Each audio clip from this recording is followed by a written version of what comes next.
नमस्कार मित्रों। मुगल बादशाहों में औरंगजेब आखिरी शक्तिशाली बादशाह था।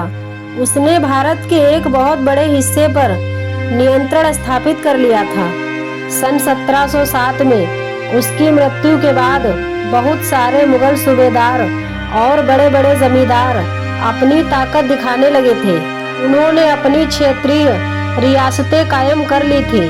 जैसे जैसे विभिन्न भागों में ताकतवर क्षेत्रीय रियासतें सामने आने लगी, दिल्ली अधिक दिनों तक प्रभावी केंद्र के रूप में नहीं रह सकी। 18वीं सदी के उत्तरार्ध तक राजनीतिक क्षितिज पर अंग्रेजों के रूप में एक नई ताकत उभरने लगी थी।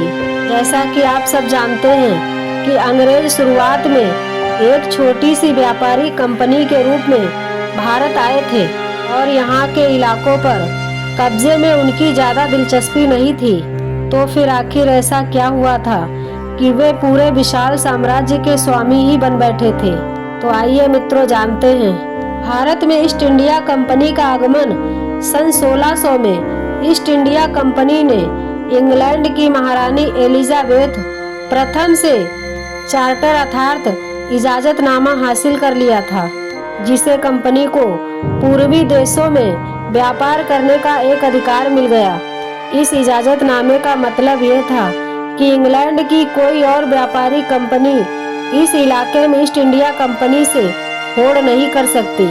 इस चार्टर के सहारे कंपनी समुद्र पार जाकर नए इलाकों को खंगाल सकती थी और वहां से सस्ते कीमत पर चीजें खरीदकर अपने यूरोप में ऊंचे कीमत पे बेच सकती थी।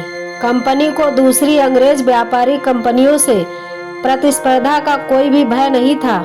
उस जमाने में वाणिज्य कंपनियां मोटे तौर पर प्रतिस्पर्धा से बचकर ही मुनाफा कमा सकती थीं।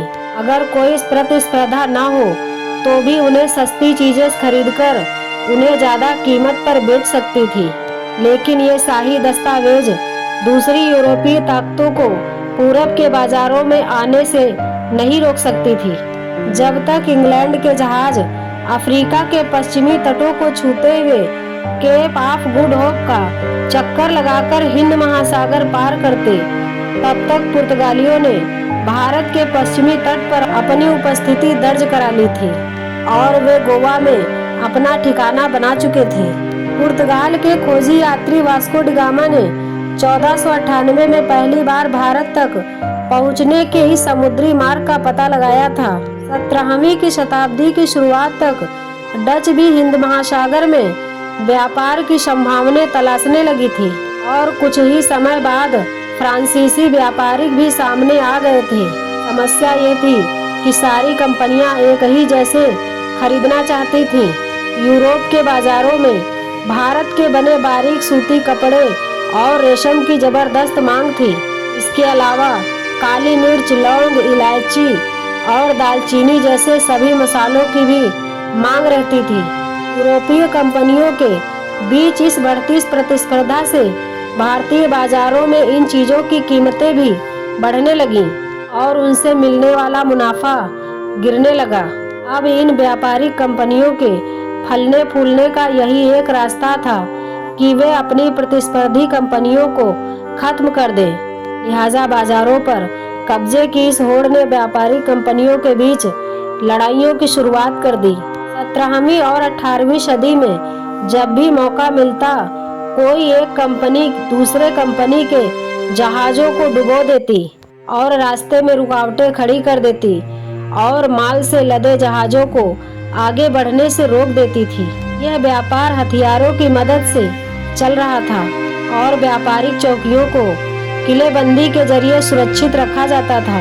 अपनी बस्तियों को किलेबंद करने और व्यापार में मुनाफा कमाने के इन कोशिशों के कारण स्थानीय शासकों से भी टकराव होने लगे। इस प्रकार व्यापार राजनीतिक को एक दूसरे से अलग रखना कंपनी के लिए मुश्किल होता जा रहा था। ईस्ट इंडिया कंपनी की बंगाल में शुरुआत पहली इंग्लिश फैक्ट्री 1651 में हुगली नदी के किनारे शुरू हुई थी। कंपनी के व्यापारी यहीं से अपना काम चलाते थे। इन व्यापारियों को उस जमाने में फैक्टर कहा जाता था। इस कंपनी में वेयर हाउस था, जहां पर निर्यात होने वाली चीजों को जमा किया जाता था और यहीं पर उसके दफ्तर थे जिसमें कंपनी के अफसर बैठते थे। जैसे जैसे व्यापार फैला, कंपनी ने सौदागरों और व्यापारियों को फैक्ट्री के आसपास आकर बसने के लिए प्रेरित किया। 1696 तक कंपनी ने इस आबादी के चारों तरफ एक किला बनाना शुरू कर दिया तथा 2 साल उसने मुगल अफसरों को रिश्वत देकर 3 गांवों की जमींदारी भी खरीद ली। कंपनी ने मुगल सम्राट औरंगजेब को भी इस बात के लिए तैयार कर लिया था कि वो कंपनी को बिना शुल्क चुकाए व्यापार करने का फरमान जारी कर दे। कंपनी ज़्यादा से ज़्यादा रियायतें हासिल करने और पहले से मौजूद अधिकारों का ज़्यादा से ज़्यादा फायदा उठाने में लगी हुई थी। उदाहरण के लिए औरंगजेब के फरमान से केवल कंपनी को ही शुल्क मुक्त व्यापार का अधिकार मिला था और कंपनी के जो अफसर निजी तौर पर व्यापार चलाते उन्हें ये छूट नहीं थी, लेकिन उन्होंने भी शुल्क चुकाने से मना कर दिया। इससे बंगाल में राजस्व वसूल भी बहुत कम हो गई। ऐसे में भला बंगाल के नवाब मुर्शीद कुली खान भला विरोध करने से कैसे रुकते। व्यापार से युद्धों तक 18वीं सदी के शुरुआत में कंपनी और बंगाल के नवाब का टकराव काफी बढ़ गया था और औरंगजेब की मृत्यु के बाद बंगाल के नवाब अपनी अपनी ताकत दिखाने लगे थे।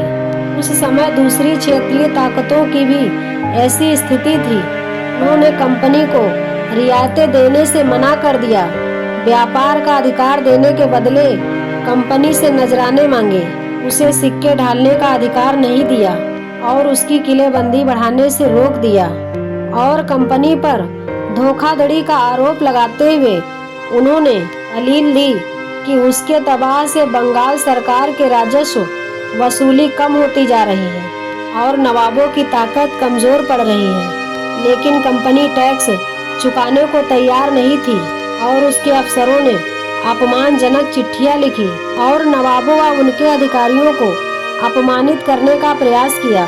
कंपनी का कहना था कि स्थानीय अधिकारियों की बेतुकी मांगों से कंपनी का व्यापार तबाह हो रहा है। व्यापार तभी फल फूल सकता है जब सरकार शुल्क हटा ले।